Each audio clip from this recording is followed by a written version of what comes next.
Hello guys, welcome back to my channel. প্রতিদিনের মতো আজকে একটা রেসিপি নিয়ে চলে এলাম। তো আজকের রেসিপিটি যদি আমার ভালো লেগে থাকে বন্ধুরা, প্লিজ একটা লাইক করবে, একটা কমেন্ট করবে। আর যদি আমার চ্যানেলটিকে নতুন ভিজিট করতেছেন, প্লিজ একটা সাবস্ক্রাইব করে দেবেন এবং পাশে থাকা বেল আইকনটি প্রেস করে দেবেন। তো বন্ধুরা, আপনারা দেখে বুঝতে পারতেছেন যে আজকে আমি কি রান্না করব। তো আজকে আমি রান্না করব আলু দিয়ে রুই মাছের ঝোল। আজকে আমি রান্না করব ছোট দেশি আলু দিয়ে রুই মাছের ঝোল। এই জন্য এখানে আমি নিয়েছি আদা রসুন বাটা, পেঁয়াজ কুচি, আর এখানে রুই মাছ আর দেশি আলু। এই লাল আলুটাকে অনেকে বগুড়ার আলু বলে, আবার আমাদের গ্রামে বলে এটাকে দেশি আলু। তো এবারে আমি মাছের গায়ে ভালোভাবে লবণ হলুদ মেখে নিব। তো আপনারা চাইলে বড় মাছও নিতে পারেন, ছোট মাছ দিয়েও এই রেসিপিটি করতে পারেন। তো এবারে মাছের গায়ে দিয়ে দিলাম হলুদ গুঁড়ো, পরিমাণ মতো লবণ। আপনারা চাইলে এর মধ্যে লঙ্কা গুঁড়োটাও দিতে পারেন, আমি একটু লঙ্কা গুঁড়ো দিলাম, এতে কালারটা অনেক সুন্দর আসে আর মাছ ভাজিটাও কিন্তু খুব ভালো হয়ে আসবে। তো এবারে আমার সব উপকরণগুলো দেওয়া হয়ে গেল। এবারে আমি ভালো মতো মেখে নিচ্ছি। আর এই মেরিনেটটা কিন্তু ভালোভাবেই করতে হবে। মাছের গায়ে ভালো মতো লবণ হলুদ আর লঙ্কা গুঁড়ো মেখে নিচ্ছি।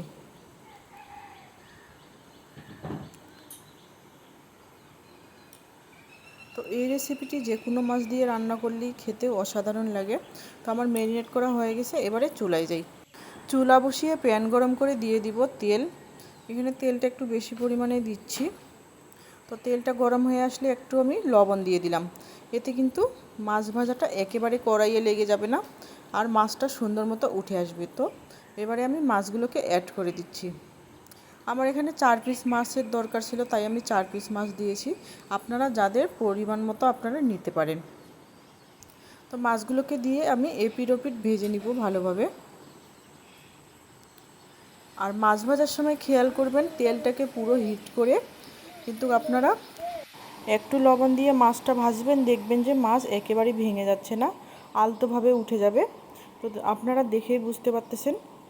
তো মাছের আমার এক পিস ভেজে নেওয়া হয়ে গেল, আরেক পিঠে উল্টে দিচ্ছি মাছটাকে ভাজার জন্য। তো মাছটা এদিকে ভাজতে থাকি, এদিকে ততক্ষণে আমি একটা মশলার বেটার তৈরি করে নিই। তো এখানে একটা বাটি নিয়ে এর মধ্যে নিয়ে নিলাম পরিমাণ মতো লবণ, লঙ্কা গুঁড়ো এখানে আমি 1.5 চামচ দিয়ে দিলাম। আপনারা যেমন ঝাল খাবেন তেমনটাই দিয়ে দিবেন। আর 1 চামচ হলুদ গুঁড়ো দিয়ে দিলাম। সাথে অ্যাড করে দিলাম মাছের ঝোলের মশলা। এখানে মাছের ঝোলের মশলাটা একটু বেশি করে দিচ্ছি, কারণ আর কোনো মশলা আমি অ্যাড করব না। তো এবারে এখানে কিছুটা জল দিয়ে আমি ভালোভাবে একটা বেটার তৈরি করে নিব। তো বেটারটা তৈরি হতে হতেই কিন্তু আমার মাছগুলো ভাজা হয়ে এসেছে। তো মাছগুলো আমি এবারে তুলে নিব। আর এই মাছ ভাজাটা এমনি ফ্রাই খেতেও কিন্তু খুবই ভালো লাগে। তো আপনারা চাইলে এরকম ফ্রাইও করতে পারেন, আবার আলু দিয়েও রান্না করতে পারেন। তো মাছটাকে তুলে নেওয়া হয়ে গেল। এবারে ওই তেলে আমি যে আলুগুলো সিদ্ধ করে নিয়েছি ওই আলুগুলোকে ভেজে নিব। এই আলুটা খেতে কিন্তু দারুণ লাগে বন্ধুরা। এই আলুটা দিয়ে যে কোনো তরকারি করেন না বা ভর্তা করেন না কেন, খেতে অসাধারণ লাগে। তো আলুটাকেও নেড়ে চেড়ে আমি একটু লাল লাল করে ভেজে নিব। আর কিছুক্ষণ পর পর এপিট ওপিট করে দিব, যেন সব দিকে সমানভাবে ভেজে নেওয়া যায়। তো আলুটাকেও আমার ভেজে নেওয়া হয়ে গেছে, এবারে তুলে নিব। আপনারা চাইলে আলুটাকে কাঁচাও দিতে পারেন, কিন্তু একটু ভেজে নিলে খেতে খুবই ভালো লাগে, তাই আমি একটু ভেজে নিলাম। আর এই রেসিপিটি একেবারেই সহজ, নতুন রাঁধুনিরাও চাইলে কিন্তু করতে পারবে। ব্যাচেলার ভাই ও বোনেরাও কিন্তু এই রান্নাটি করে খেতে পারবে খুব সহজেই, অল্প কিছু মশলাপাতি দিয়ে। তো এই তেলের মধ্যে এবারে আমি দিয়ে দিলাম 2টো তেজপাতা আর দিয়ে দিলাম জিরে ফোড়ন। ফোড়নটা ভালো মতো হয়ে আসলেই আমি এর মধ্যে অ্যাড করে দিব পেঁয়াজ কুচি। আর এই রান্নায় কিন্তু জিরে ফোড়নটা দিলেই খুব ভালো লাগে। তো পেঁয়াজ কুচিটাকে এবারে আমি একটু নরম হওয়া পর্যন্ত ভেজে নিব। পেঁয়াজটাকে এভাবেই বেশ কিছুক্ষণ ভেজে নিব। তো আমার রেসিপিটি যদি ভালো লেগে থাকে প্লিজ একটা লাইক করবেন, একটা কমেন্ট করতে একদমই ভুলবেন না। তো এবারে আমি অ্যাড করে দিব, এখানে আমি 1 চামচ আদা বাটা ও 1 চামচ রসুন বাটা নিয়ে নিয়েছি। এবারে এই উপকরণগুলোকে দিয়ে দিলাম। উপকরণগুলোকে দেওয়ার পর একটুখানি ভেজে নিব যেন এর কাঁচা গন্ধটা একেবারেই চলে যায়। তো আমি প্রায় এখানে 1 থেকে 1.5 মিনিটের মতো ভেজে নিলাম। এবারে আমি অ্যাড করে দিলাম যে মশলার ব্যাটারটা তৈরি করে রেখেছি, ওই মশলার ব্যাটারটা আমি দিয়ে দিলাম। এবারে ভালো মতো কষিয়ে নিব আমি বেশ কিছুক্ষণ। আমি কিন্তু এর মধ্যে আলাদা কোনো এক্সট্রা মশলা ব্যবহার করব না। এই মশলা দিয়ে আজকের রেসিপিটি কিন্তু খুব সুন্দরভাবে আমার হয়ে আসবে। তো মশলাটাকে কষানোর প্রক্রিয়া চলতেছে।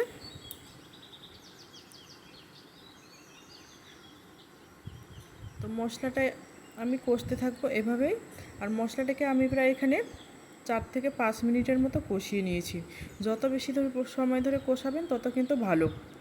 তো তেলটা ছেড়ে দিয়েছে, এ পর্যায়ে অ্যাড করে দিলাম আলুগুলো। আর যত বেশি কিন্তু কষাবো তত কিন্তু এই রান্নার স্বাদ খুবই ভালো আসবে। তো আলুগুলোকে দিয়ে আবারও আমি বেশ কিছুক্ষণ কষিয়ে নিব, প্রায় মিনিট 3 ধরে। তো আমি ভালোভাবে নেড়ে চেড়ে দিচ্ছি যেন মশলাটা কড়াইয়ে লেগে না যায়।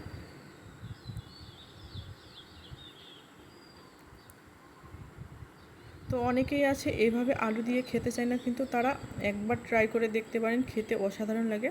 তো এবারে আমি জল অ্যাড করে দিলাম। এখানে প্রায় আমি